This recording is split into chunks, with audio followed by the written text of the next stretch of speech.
మా ఫ్యాక్టరీలోనే తయారవుతాయని మీకు అందరికీ తెలియజేస్తున్నాను.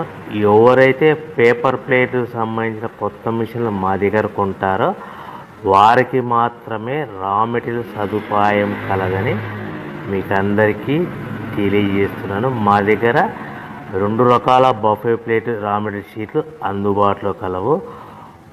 12 ఇంచులు గల బఫే ప్లేట్కి 13x13 గల రా మెటీరియల్ షీట్ అందుబాటులో కలదు. 13 గల ప్లేటు తయారైన ప్లేట్కి 14x14 రా మెటీరియల్ షీటు అందుబాటులో కలవు. కేవలం ATGSM మాత్రమే మనకు రా మెటీరియల్ షీట్లు అందుబాటులో కలవని మీకు అందరికీ తెలియజేస్తున్నాను. ముఖ్య గమనిక: పేపర్ ప్లేట్ బిజినెస్ ప్రారంభించడానికి కావలసిన మిషను, ముడిసరుకు, రా మెటీరియల్ కొనుక్కొని తయారు చేసిన పేపర్ ప్లేట్స్ మీ ఊరిలో సొంతంగా అమ్ముకోవాలి.